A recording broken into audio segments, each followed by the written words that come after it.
श्री जगदीश प्रसाद गुप्ता छत्तीसगढ़ शासन में chief engineer के पद से रिटायर होने के बाद श्री द्वारिका महाराज स्मृति न्यास के तत्वाधान में श्री द्वारकाधीश एवं बागेश्वर महादेव मंदिर का वर्ष 2005 में अपने पुत्रों इंजीनियर कुंजन गुप्ता एवं इंजीनियर भुवन गुप्ता के सहयोग से अवंती विहार रायपुर छत्तीसगढ़ में निर्माण करवाया। श्रीमद् भागवत कथा, राम कथा, गीता तत्व, वेदांत आदि के तात्पर्य को व्यासपीठ से कहने के कारण संतों द्वारा इन्हें आचार्य श्री जगदीश भी कहा जाता है। अपना संपूर्ण जीवन परमात्मा की सेवा में दिया। उन्होंने परमात्मा भगवान श्री द्वारिकाधीश के दिव्य गुणों और कर्मों को लेकर अभी तक 15 ग्रंथ लिखे हैं, जिन ग्रंथों को भारतवर्ष के जगत गुरु और महापुरुष संतों के द्वारा आशीर्वाद प्राप्त हुआ है। उनके ग्रंथ श्वेताश्वत रूपनिषद, सरलतम बोध के प्रथम विचार, जीवात्मा और प्रकृति के शासक परमात्मा का उद्बोधन सुन रहे हैं आप। श्वेताश्वत रूपनिषद, सरलतम बोध का उद्बोधन सुन रहे हैं आप। पुनः ईशनी भी मान लोकानीशते, और वह जो अपनी शक्तियों से ईमान लोकानिस लोक का शासन करता है। रुषा रुद्राए का ही वह रुद्र एक ही है, इसलिए जगत के कारण का निश्चय करते समय ब्रह्मादि देवों और ऋषि मुनियों द्वारा द्वितीयाय नातस्तु दूसरे का आश्रय नहीं लिया गया। सजनान प्रत्यंग तिष्ठति, वो परमात्मा समस्त जीवों के भीतर स्थित है। सजनान प्रत्यंग तिष्ठति, जो भी पिछली श्रुति में मंत्र भी आया था, सजनान प्रत्यंग तिष्ठति। अभी पिछली श्रुति में ये मनता सजनान प्रत्यंग तिष्ठति, सजनिष्यमाणा वो भाई प्रकट होने वाला है और सब जीवों के भीतर अंतर्यामी रूप से स्थित सजनान प्रत्यंग तिष्ठति। विश्वाभुवनानि संसृज्य गोपा, संपूर्ण लोगों की रचना करके उनकी रक्षा करने वाला पर विश्वर है। अंतकाले संचुकोचार, प्रलय काल में उन सबको समेट लेता है। अब वेदांत दर्शन के प्रथम पाद का दूसरा सूत्र इसके अब इसकी विवेचना करेंगे। जन्माद यस्य यतः, जन्माद जन्म, जन्माद यस्य यतः, जन्म आदि अर्थात उत्पत्ति, स्थिति, प्रलय, तीनों चीज जन्म के अंदर डाल दिया। अस्य इस जगत के, इस जगत की उत्पत्ति, स्थिति, प्रलय, जन्माद, यस्य अस्य इस जगत के जन्म, इसके विनाश और इसकी स्थिति, उसका पोषण जिससे होते हैं, यतः जिससे होते हैं वही ब्रह्म है। ये वेदांत दर्शन का मन ब्रह्म सूत्र का ये प्रथम पाद का दूसरा मंत्र है। और यही मंत्र को उठाकर व्यास जी ने कहा भागवत में डाला हुआ है। जन्मार्थे विज्ञासराट तेने ब्रह्म हृदय आदि कवये मुह्यति यत् सूर्य तेजवारी मृदा मिथा विन्मय तुई सर्गो वृषा धामना स्वी सदा सत्यम परम धीमहि। जन्माद्यस्यता अर्थात उत्पत्ति स्थिति प्रलय इस जगत के जिससे होते वही ब्रह्म है। इसीलिए उस जिस ब्रह्म से होते उसको भगवान ने कोटि कोटि उसके चरण कमलों में भगवान शुक्र ने पहला प्रणाम किया कि हे प्रभु आपके चरण कमलों में कोटि कोटि प्रणाम है। नमः भूयो सद उद्भव स्थान निरोध लीलिया, नमः भूयो पुरुषाय भूय से बारंबार सदुद्भव स्थान, उद्भव क्योंकि आप संसार ब्रह्मांड की उत्पत्ति के लिए, इसकी स्थिति पालन पोषण के लिए और इसके प्रलय के गीत शक्ति तृतीयाय देहीना, तीनों शक्तियों को आप वो भी शक्ति भी पढ़ रहे हैं बार बार। ईशते ईशी ईशनी विहि ग्रहण करते हैं। सर्वसाधारण के देख वही ब्रह्म है, प्रणाम करना है। सर्वसाधारण के देखने, श्रवण करने और अनुभव में आने वाले इस जगत के जन्म आदि अर्थात उत्पत्ति, रचना, स्थिति एवं प्रलय जिनके द्वारा होती है, तथा जो सर्वशक्तिमान सत्ता प्रलय के अंत में संपूर्ण विश्व को अपने में लीन कर लेती है, वही परमात्मा ब्रह्म है। ये चिंतन में आना चाहिए, और इस चिंतन में जब आता है आपके, तो इसकी स्तुति होना चाहिए। शास्त्र का अध्ययन करने का तात्पर्य ये है, शास्त्र का अध्ययन करने का तात्पर्य ये नहीं कि आप जो है किसी के सामने उसको सुनावे तो आपकी वाहवाही हो। अरे वाहवाही उसकी हो जिसके वाहवाही के लिए, जो वाहवाही के योग्य है, जिसने संसार बनाया, इसका पालन पोषण कर रहा है, और सब नष्ट हो जाएगा इस शक्ति से, उसके लिए आप उसकी स्तुति करिए, गुणगान करिए, उसका सरल से सरल करिए, दुरु से दुरु करिए। नाना प्रकार के अष्टक बनाए गए हैं, चालीसा बनाए गए हैं, उसको उसी तरीके से पढ़िए, मनन करिए और साकार करिए।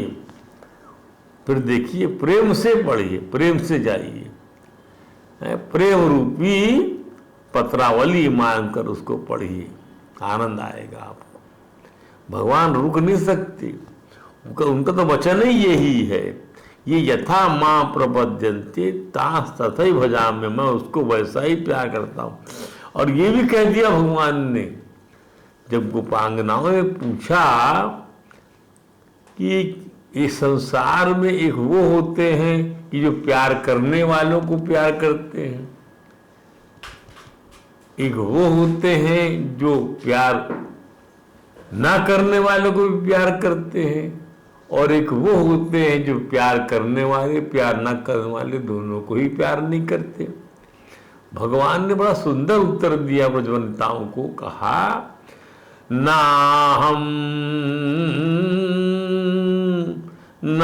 हम तो सख्यो भजतो पिजंतु।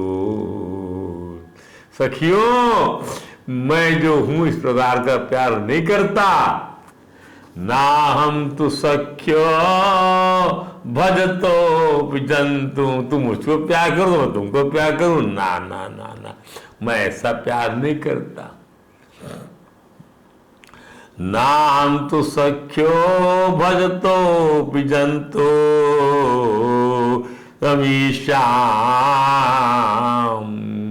अमीशाम भजामी अनुवृत्ति वृत्तये वाला। मैं तो ऐसा प्यार करता हूं कि उसकी समस्त वृत्तियां, उसकी मन की समस्त भावनाएं, उसकी बुद्धि, उसका मन, उसका हृदय मुझ में लग जाए।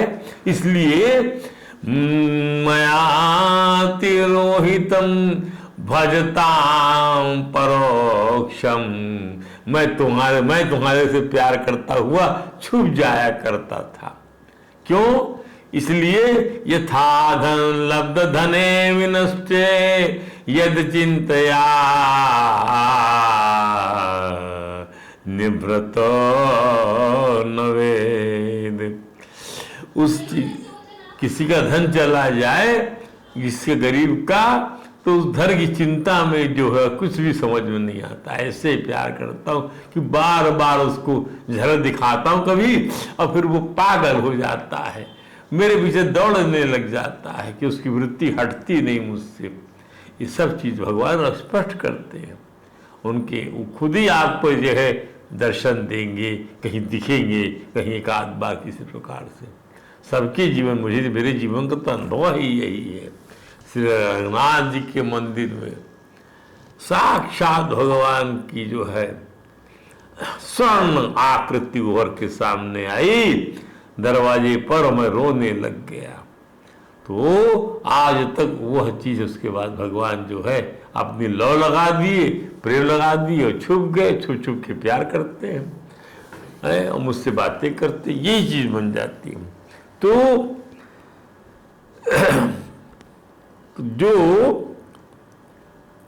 उत्पत्ति, रचना अर्थात रचना, स्थिति एवं प्रलय जिसके द्वारा होती है, तो जो सर्वशक्तिमान सत्ता प्रलय के अंत में संपूर्ण विश्व को अपने लीन कर लेती है, वही परमात्मा ब्रह्म है। अदृश्य ब्रह्म के अस्तित्व को समझाने के लिए ही इस प्रकार के सूत्र का निर्देशन। अदृश्य ब्रह्म के अस्तित्व को समझाने के लिए इस प्रकार के सूत्र का निर्देशन भगवान वेदव्यास जी के द्वारा किया गया है कि जन्माद अस्यतः, किसी के अस्तित्व को लक्षण प्रमाण से ही पुष्ट किया जाता है। लक्षण दो प्रकार का होता है, पहला तटस्थ और दूसरा है स्वरूप लक्षण। पहला तटस्थ लक्षण और दूसरा स्वरूप लक्षण। इस सूत्र में ब्रह्म का तटस्थ लक्षण बतलाया गया है। यह जगत उत्पन्न होने वाला पदार्थ है। जगत क्या है? उत्पन्न होने वाला पदार्थ। ठीक, प्रत्येक पदार्थ जिसका अस्तित्व है उसका कोई ना कोई उत्पत्ति करता निश्चित है। कोई पदार्थ है, हाँ ये है, इसका उत्पत्ति करता उसे तो मेटल। अब कोई ना कोई इसने इस पदार्थ को पैदा किया है, उसको उत्पत्ति करता है। जिसके साथ यह भी स्वतः सिद्ध है कि पदार्थ को पैदा करने वाला चैतन्यमय होगा। हाँ होगा, मेटल जड़ है, लेकिन मेटल बनाया किसने? चैतन्य बनाया होगा। जड़ या मुर्दे से पदार्थ उत्पन्न नहीं हो सकती। उदाहरण के लिए सोने से आभूषण बनाने वाला सुनार होता है, इसको बनाने वाला जो है, पात्र को बनाने वाला कसार होता है, मिट्टी से खड़ा वाला कुम्हार होता है। इसी प्रकार उत्पन्न होने वाले इस जगत का, इस विश्व ब्रह्मांड कोई जन्मदाता अवश्य है। एक बात और, पैदा होने वाली वस्तु एक निश्चित समय के बाद नष्ट हो जाती है। एक बात तो, अतः इस जगत की उत्पत्ति, सृष्टि और प्रलय का जो नियामक चेतन तत्व है वही ब्रह्म है। इस सृष्टि प्रलय का जो नियामक चेतन तत्व, यही तो भगवान ने चतुश्लोकी भागवत में ही तो बताया ब्रह्मा जी को। अमेवा समेवा अग्रे नान्यद सदसत् परम शयात पश्चादहम जो वशिष्येत स्वस्मेयम्। कई जगह कई प्रकार से इसको समझाया। आप इसको समझिए, कहीं से मिलता है तो उसको नोट्स ले लीजिए कि इसका कहीं कहीं से कहाँ से क्या क्या मिला हुआ है। चतुश्लोकी भागवत में सर्ग की परिभाषा क्या है, विसर्ग की परिभाषा क्या है, स्थान की परिभाषा क्या है, ये सब भागवत के इतने भी 9 लक्षण हैं। ये जो है सर्ग, विसर्ग, स्थान, पोषण, ऊती, मनमंत्र, ईशानुकथा, निरोध, मुक्ति, आश्रय, इसी से समझ में आता है कि मुक्ति क्या है, आश्रय क्या है। वो परमात्मा ही सबका आश्रय है, इन सब वस्तुओं का, इन सब तत्वों का, जिसको परब्रह्म कहते हैं, जिससे वस्तु आभासती। आभासश्च निरोधश्च यद अध्यवसीयते आश्रयं च परम ब्रह्म परमात्मा इति शब्दते। उसी को तो आश्रय तत्व तो वही कहलाता है जिसकी चमक से ही चमक है, जिसमें से समा जाएगा, उसकी वजह से सब ये है। वही सब बता रही श्रुति। भागवत तो क्या है? भागवत तो जो है वेदांत का भाष्य। भागवत जो है इन वेदांत का भाष्य है चैतन्य महाप्रभु की वजह से। क्या क्या बताऊं आपको, आप पढ़िए, समझिए, ज्ञान हासिल करिए, तब बात करिए। कोई न कोई तो इसी प्रकार उत्पन्न होने वाले जगत का, इस विश्व ब्रह्मांड का कोई जन्मदाता अवश्य है। एक बात और, पैदा होने वाली वस्तु एक निश्चित समय के बाद नष्ट हो जाती है। हमने बताया ना, आभासश्च निरोधश्च यद अध्यवसीयते, जिससे वो चीज चमचमाती है, चमकती है, जीवंत होती है, और जिसमें जाकर वो चीज लीन हो जाती है, नष्ट होने के उपरांत तो लीन हो गई, वो परमात्मा है। अतः जगत की उत्पत्ति, सृष्टि और प्रलय का जो नियामक चेतन तत्व है वही ब्रह्म है। ब्रह्म का यह लक्षण माने उसकी सर्वशक्तिमत्ता, जगत की सृष्टि, स्थिति, प्रलय का गुण आदि को तटस्थ लक्षण कहा जाएगा। ये बहुत जरूरी है जानना। कोई भी पुराण हो, कोई भी उपनिषद होगा वो आपको ये बताएगा ही, बिना बताए रहे। इस प्रश्न के बिना आगे बात ही नहीं बढ़ेगी। सर्ग बसाइए, विसर्ग बताइए। फिर लिखा है भगवान व्यास ने, हमारे 8 ग्रंथों में ब्रह्म को अकर्ता माना गया, अभोक्ता माना गया, भोक्ता नहीं, वो अव्यक्त माना गया, व्यक्त नहीं, अचिंत, चिंतन में नहीं आ सकता, आदि विशेषणों से युक्त कहा गया। इसलिए क्यों उससे इस जगत की उत्पत्ति स्थिति बड़ा कारण माना जाए, जब उसको ऐसा बनाया। इस पर भगवान व्यास ने कहा, इसी अपने वेदांत दर्शन ब्रह्म दर्शन के सूत्र 3 में शास्त्र योनित्वात्, शास्त्र में उस ब्रह्म को जगत का योनित्वात् कहा गया है। शास्त्र मन वेद में उस ब्रह्म को जगत का योनित्वात् कहा गया है। इसलिए ब्रह्म के अस्तित्व का बोध होने से उसे जगत का कारण मानना सर्वथा औचित्यपूर्ण है। ब्रह्म के अस्तित्व का जब बोध हो जाए तो उसे जगत कारण मानना सर्वथा औचित्यपूर्ण है। जगत का कारण मानना चाहिए, जैसा श्रुति यहाँ कह रही है। वही रुद्र रूप होकर अपनी विभिन्न शक्तियों से जगत और लोगों पर शासन करता है। यह ईशनी भी अपने समस्त शक्तियों द्वारा ईमान लोकान ईशते, ध्यान दीजिए। इसलिए वह अद्वितीय है। ऋषि मुनियों ने दूसरों का आश्रय नहीं लिया। द्वितीयाय न तस्थु, वेदादि 8 ग्रंथों में उस ब्रह्म को जगत का कारण बतलाया गया। वेदार्थ का चिंतन करने पर ईश्वर नश्वर और नित्य वस्तु का शनै शनै सद्ज्ञान होने लगता है। सद्ज्ञान की प्राप्ति होने पर सांसारिक कर्मों एवं विषय भोगों से धीरे धीरे विराग और ब्रह्म ज्ञान प्राप्ति की सन्निकटता होने लगती।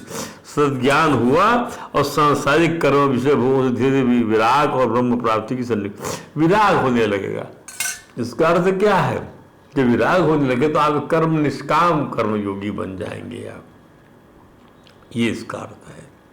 ये भगवान ने गीता को सुनाया युद्ध के मैदान के परिप्रेक्ष्य में, और वही ब्रह्म विद्या बन गई। इससे समझ लीजिए दोनों को समता योग कहा, इसको बुद्धि योग कहा, इसको समता योग, बुद्धि योग, निष्काम कर्म योग, भक्ति योग, भक्ति परक बुद्धि योग, ऐसा कहा। एक को इसको कह दिया और एक को कह दिया ज्ञान योग, सांख्य योग कह दिया। दोनों ही चीज बतला दिया।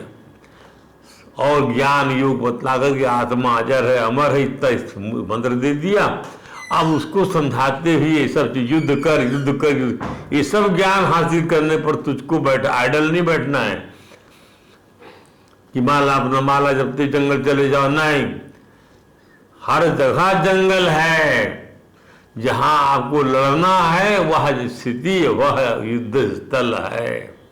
जहां कांटे गड़ जाए, पत्थर गड़ जाए, वह स्थिति भरी हुई है। पथरीली जंगली जगह है वह। सुख सुविधा ये बताइए, सुख सुविधा वाली जगह में भी आपका मन जब उथल पुथल करता है तो गद्दा भी काटता है आपको, भोजन भी काटता है आपको, सब क्या कहोगे आप? तब तो आराम नहीं मिलता। आराम कहाँ है? आराम शांति में है। ओम शांति शांति शांति। ये शांति परमात्मा का पर्याय है। शांति, सुविधा परमात्मा का पर्याय नहीं है। सुविधा तो आपके साधनों से मिली हुई है, आपने उसको पाजित किया है, लेकिन शांति विषय है, चित्त का विषय है। चित्त में शांति आपके है? हाँ है। तो चित्त में शांति है, इसलिए वहां परमात्मा का राज्य है। तो ऋषि मुनियों ने दूसरे का आश्रय नहीं लिया। द्वितीयाय न तस्तु, वेदादि 8 ग्रंथों में उस ब्रह्म को जगत का कारण बतलाया गया। वेदार्थ का चिंतन करने पर नश्वर नित्य वस्तु का शनै शनै सद्ज्ञान होने लगता है, और सद्ज्ञान की प्राप्ति होने पर सांसारिक कर्मों एवं विषय भोगों से धीरे धीरे विराग और ब्रह्म प्राप्ति की सन्निकटता होने लगती है। आज से 10 साल पहले हमारी मनस्थिति कुछ और थी, और दूसरी स्थिति बनी हुई है। तो बीज प्रस्फुटित हो गया ना ब्रह्म ज्ञान का, ब्रह्म प्राप्ति का। शास्त्रों में ब्रह्म को सत्य, ज्ञान, अनंत आदि विशेषणों से संबोधित किया गया है। उसे जगत का सर्जन करने वाला भी बतलाया गया है क्या कहा? ये कहा कि शास्त्रों में जिस ब्रह्म को सत्य ज्ञान अनंत, सत्यम ज्ञानम अनंतम ब्रह्म आदि विशेषण संबोधित किया गया है, जगत का सृजन करने वाला बतलाया गया। जैसे यहाँ श्वेता शतरूपनिषद का मंत्र कहता है, संसृज्य विश्वा भुवनानि गोपा, संसृज्य गोपा, संसृज्य विश्वा भुवनानि गोपा, संसृज्य विश्वा अर्थात संपूर्ण रचना करके, भुवनानि संसृज्य विश्वा भुवनानि गोपा, उनकी रक्षा करने वाला परमेश्वर, संसृज्य विश्वा भुवनानि गोपा, अंतकालीन संचकोच पंचक प्रलय काल में सबको समेट लेता है कि नहीं? तो यहाँ अवतरित इन दो मंत्रों के लिए हम गीता को धर्म दे सकते हैं। परम्पर परमेश्वर जिसकी अपरा अपरा नामक दो शक्तियाँ हैं, एक अष्टधा जड़ है और दूसरी परा जीवभूत है, जिससे अपरा प्रकृति रूप जगत को ब्रह्म ने धारण किया है। क्योंकि श्रुति भगवान की वाणी है, अतः भगवान अपनी इसी वाणी से गीता में कहते हैं क्या? अपरा अपरा दोनों शक्तियाँ हैं, और दोनों शक्ति को बताने के बाद कि भाई परा शक्ति क्या है? जीव शक्ति है, जीवभूत महाबाहो एवं धार्यते जगत। और अपरा क्या है? अपरा जो है भूमिराप नरो वायु खम मनोबुद्धि अहंकार इति में भिन्ना प्रकृति अष्टधा, वो अष्टधा प्रकृति वो हो गई, और ये जो हुई जीवभूत महाबाहो, ये जीव शक्ति हुई परा। अब इन दोनों के बारे में भगवान कहते हैं, एतद् योनीनि भूतानि सर्वाणि धारय, संपूर्ण प्राणियों के उत्पन्न होने में अपरा परा इन दोनों प्रकृतियों का संयोग ही कारण है। दोनों प्रकृतियां, दोनों शक्तियां रहेंगी वहां पर, ऐसा समझ चाहिए। अहम कृष्णस्य जगतः, मैं इस परात्पर परब्रह्म, मैं संपूर्ण जगत का प्रभव और प्रलय हूं। ये ज्ञान, इसी ज्ञान की ओर भगवान ले जा रहे हैं। भगवान एक चीज खासियत प्रभु की, प्रभु जो है कोई चीज अपनी नहीं समझते, वो सब चीज सबकी समझते हैं। ध्यान दीजिए, जब वो जीव को अपना अंश समझते हैं तो अपनी समस्त शक्तियां, अपनी समस्त ऐश्वर्य, समस्त विभूतियों को भी जीव का ही समझते हैं।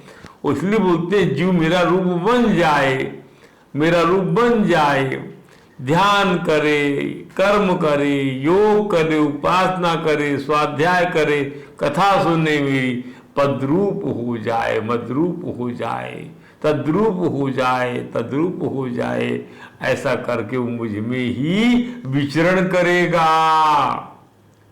और जब तक ऐसा वो नहीं करेगा, वो संसार में आता जाता रहेगा। स्पष्ट कहा वेद के अंदर में भगवान ने, अथ चेद बोधुम, अथ चेद नासकद, अथ चेद नासकद बोधुम प्राक शरीर विजस्त्रसाह। शरीर त्याग करने के पहले यदि तुमने ये ज्ञान हासिल नहीं किया तो आपको सर्गेषु कल्पेषु शरीरत्वाय कल्पते, आपको बार बार आना पड़ेगा, बार बार शरीर धारण करना पड़ेगा। और जरूरी नहीं कि मनुष्य का शरीर धारण करे, कुछ भी मिलेगा आपको। और अथचेद अवादीन विनष्टि, जानेंगे नष्ट हो जाएंगे आप।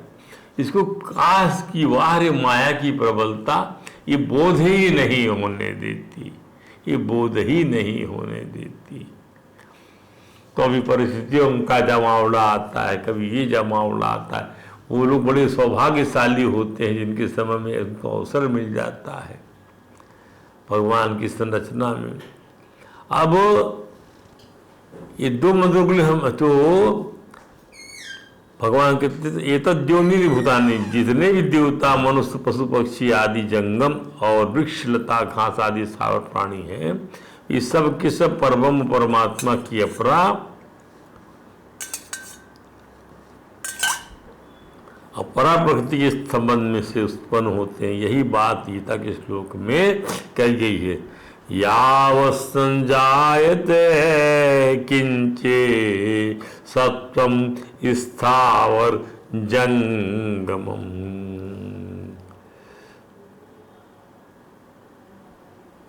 यावत् संजायते किंचित, जितने भी, किंचित जो कुछ भी प्राणी स्थावर जंगम प्राणी पैदा होते हैं, क्षेत्र क्षेत्रज्ञ संयोगात तत् विधि भरत। सब उनको क्षेत्र क्षेत्रज्ञ के संयोग से उत्पन्न हुआ समझो।